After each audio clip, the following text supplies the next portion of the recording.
Mga kwentong pambata. Ang Dragon ng Norte. Napakarami ng siglo ang nakalipas. Isang mabangis at malupit na dragon mula sa Hilaga ang nagsimulang manira sa kalupaan, sa kagubatan at sa mga lungsod. Wala kahit sino mang makapigil sa dragon. Nag-aalala at kaawa-awa ang lahat ng mga hari at mandirigma sa bawat kaharian. Wala bang magagawa ang mga kawal natin sa dragon na yun? Napakarami natin, hindi ba? Kamahalan, yari po sa meta lang ang kaliskis ng dragon. Hindi po ito kaya ng sibato palaso. Nagbubugo siya ng apoy mula sa bibig niya. Binubugahan niya ang buong paligid.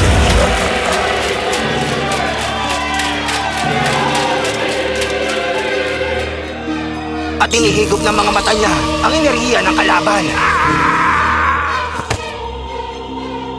Paanong walang kainaan ang nilalang na iyon? Kamahalan, nasa brilyante ng korona ang sikreto ng kapangyarihan ng dragon. Kapag nasira po ang brilyante na yun, bukod sa babalik siya sa dati niyang anyo, mawawalan din po siya ng kapangyarihan. Pero, paano masasira ang brilyante? At sino ang maaaring makagawa nito? Ang kapangyarihan na sinaunang singsing, kamahalan. Wala na pong nakakaalam kung nasaan po ngayon yun. Pero 700 taon na nang huli itong makita sa lupaing lampas ng 7 kabundukan. Ang kapangyarihan ng singsing ang tanging makakapigil sa dragon. Nagpadala ng mga mensahe ang hari sa bawat kaharian para i-anunsyo ang pangyayari. Ang sino man sa inyo ang makahanap ng sinaunang singsing para mapigilan ang dragon ang siyang magiging hari at magkakaroon siya ng sarili niyang kaharian. Isang matapang na binata ang nakarinig ng anunsyo at sinubukan ito. Sinabi niya ito sa mga magulang niya. Kailangan pong may sumubok nun. Ina, ama. Arnold, masyadong delikado yun, anak. Subukan nating hanapin ang sinaunang singsing at iligtas ang bayan natin. O wala tayong gagawin at mamamatay tayo sa kamay ng dragon. Anong mas delikado sa dalawa? Utang natin to sa bayan. Pakiusap, hayaan niyo akong subukan.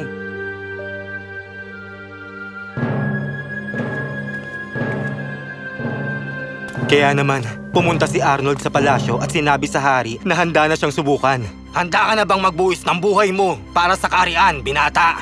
Hindi po, kamahalan. Mayamang magsasaka po ang aking ama at di ko po alam ang gusto ko o kakulangan sa buhay. Pero kalayaan po ang hangad ko.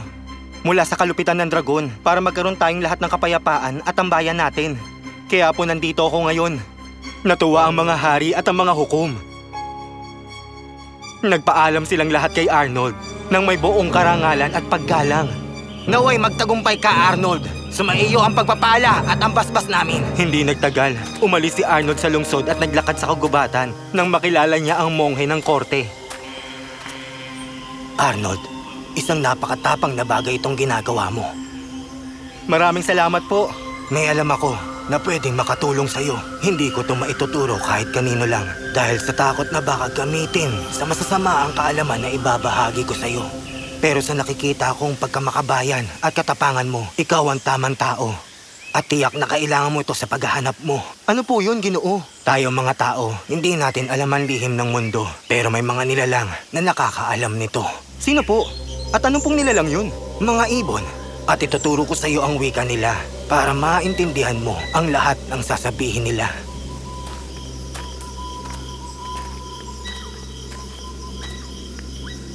Nanatili si Arnold sa monghe ng 1 buwan at natutunan ang wika ng mga ibon. Pagkatapos, nagpatuloy siya sa kanyang paglalakbay. Naglakbay siya sa mga bundok, sa masusukal na kagubatan. Isang araw, humiga siya sa puno, sa sobrang pagod at sa sobrang kaantukan. May narinig siya. Nakita mo ba siya? Napakabata pa niya para sa mapanganib na gawain. Oo nga, hanapin ang lumang singsing at pigilan ng mapanganib na dragon. Naku, napakahirap nun. Kung alam niya lang sana ang daan papuntang Silver Lake. Oo nga, makikilala niya ron ang mangkukulam na may hawak ng singsing 2 gabi mula sa araw na to. Paano ka nakakasigurado? Walang may alam kung nasa na mangkukulam. Kahit na isinumpa siya na mamuhay ng malayo sa sibilisasyon.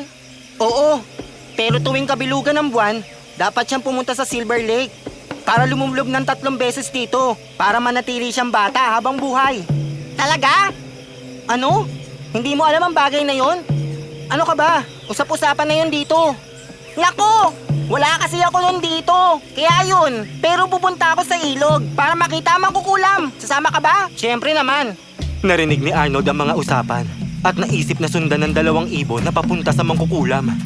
Minatyagan niya mabuti ang mga ibon at sinundan. Sa wakas, narating niya ang Silver Lake. Nagtago siya sa likod ng mga puno. Nakikita mo ba yung lalaking yon sa likod ng puno? Alam niya kung nasa na makukulam. Ang talino niya, no? Oo nga. Pero mukhang di niya alam kapag nakilala niya na ang makukulam. Di niya dapat inumin ang nasa kristal na baso. Dahil makakatulog siya habang buhay pag ininom niya yon. Shh! Andito na siya. Narinig din yun ni Arnold at nakita ang mangkukulam na lumabas malapit sa lawa at lumakad papunta roon.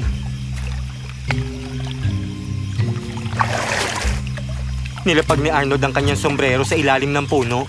Lumapit siya sa lawa at nang matapos ang 3 beses na pagluglob, nagulat siya nang makita si Arnold na nakatayo sa harapan niya. Sino ka? Ako si Arnold. Naliligaw ako. Bakit hindi ka muna tumuloy sa bahay ko? Komportable ron. Naku, maraming salamat. Teka, ang sombrero ko! Sadyang inilapag ni Arnold ang sombrero niya malapit sa puno kung nasa ng mga ibon para marinig niya ang pag-uusap nila. Marahil isang importante at totoo ang narinig niya. Ngayon susubukan siya na makukulam at itatago habang buhay. Ay, napakalungkot naman niya. Pero napakasama niya rin. Kaya dapat kunin niya ang singsing para mawala ang kapangyarihan ng makukulam. Pero kailangan niyang mag-ingat. Tama ka! Kapag nalaman na makukulam ang pakay niya, tapos na siya! Dapat niyang gamitin ang kapangyarihan ng singsing para pakatakas siya! Tinandaan ni Arnold ang mga sinabi ng mga ibon at sumama sa mangkukulam. Inalok siya nito ng mga masasarap na pagkain at pagkatapos, Kunin mo to. Siguradong uhaw na uhaw ka na. salamat na lang. May inumin akong ginawa ni Ina at nangako kong ito lang ang inumin na iinumin ko para hindi ko sila makalimutan at ang tahanan ko. Pero, paano kung hindi ka na makabalik? Anong sabi mo? Huwag kang matakot. Napakalungkot ko rito dahil isinumpa ako at ipinatapong malayo sa sibilisasyon. Pero dito, nasa akin ang lahat ng ninanais ng mga tao. Pwede rin nating dalhin dito ang mga magulang mo at mamuhay tayong lahat na parang masayang pamilya. Talaga? Gusto ko ang tahanan mo, ang magandang kahoy na ito at ang mahiwagang lawa. Pero hindi kaya ng mga magulang ko na maglakad ng ganito kalayo. Nako, hindi na nila kailangan gawin yon. Halika, may ipapakita ako sa'yo.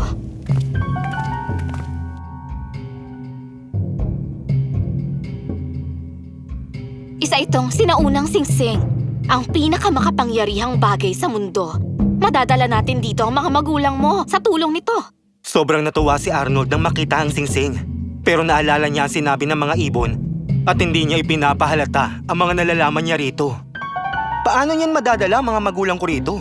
Kapag sinuot mo ito sa hinliliit mo, dadalhin ka nito at kung sino mang kahawak ng kamay mo kahit saan sa mundo nang mabilis. Talaga? Kaya yung gawin ng singsing? Ang dalhin ng tao mula rito hanggang doon? Tingin mo ba maliit na bagay lang ito? At hindi lang ito ang kapangyarihang meron ng singsing. Kapag isinuot mo ito sa palasingsingan mo, lalakas ka. Kakayanin mong bumasag ng pinakamatigas na metal, bato o mga brilyante. Kapag sa gitnang daliri naman, makakalipad ka sa hangin. Kung sa hintuturo naman, hindi ka nila makikita. Kapag sa iyong hinlalaki naman, hindi ka tatabla ng apoy, tubig o hangin. Walang kahit anong makakapanakit sa'yo. Ganyan kalakas ang kapangyarihan ng singsing. Aba, ang galing naman yan. Pero anong silbi sa akin ng singsing? Kung sa'yo lang naman kasya yan. At sinumpa kang manatili sa kagubatan. Siyempre naman magagamit mo to. Magkakasya ito sa kahit anong sukat ng daliri. Isinuot ng mangkukulam ang singsing sa daliri ni Arnold. Mabilis niyang inilipat ang singsing sa kanyang hintuturo para maging invisible siya. Nang ligtas siyang makalabas sa lugar ng mangkukulam, sinuot niya ang singsing sa kanyang hiniliit at ninais niyang makarating sa lugar kung saan malayo at ligtas siya sa dragon.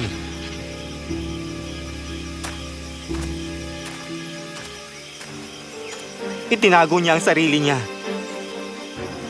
sa mga puno para hindi siya makita nito at mahigop ang kapangyarihan niya. Pero kahit na hindi makita ng dragon si Arnold, nararamdaman nito ang presensya niya at sinimulan niyang bugahan ng apoy. Pero ng mga oras na yun, isinuot ni Arnold ang singsing sa kanyang hilalaki para hindi siya masaktan ng apoy ng dragon.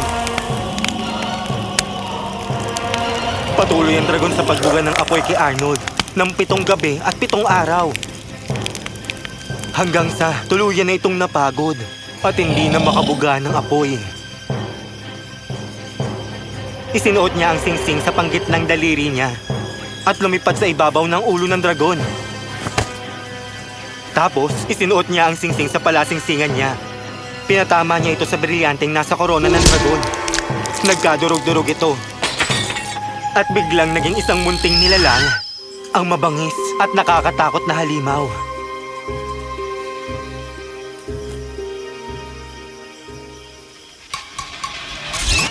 Nako, salamat sa pagtanggal ng brilyante. Hindi ko talaga gustong maging halimaw, pero hindi ko yun mapigilan eh. Sino naglagay ng brilyante sa'yo? Isang mangkukulam na pumupunta sa Silver Lake. Andun ako noon para sa full moon. Nakita niya ako nun. Malungkot siya at gusto niya akong ampunin. Pero ayokong manatili sa kanya.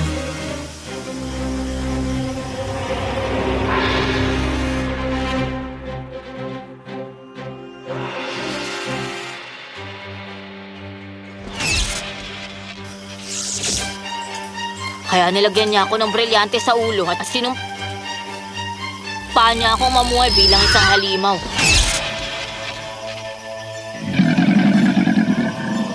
Pero ngayon, salamat sa'yo. Nalaya na ako! Sinalubong si Arnold ng may engranding selebrasyon. Pero nang aalokin na siya ng isang kaharian, kamahalan, hindi ko po hiniling na maging isang hari. Mas gusto ko pong maging magsasaka, katulad ng aking ama. Namuhay si Arnold at ang pamilya niya ng masaya. Hindi na ulit nagkaroon ng kaguluhan sa bayan nila. At ang singsing naman, hindi niya na ito ginamit ulit at itinago sa isang lugar na walang nakakaalam hanggang ngayon.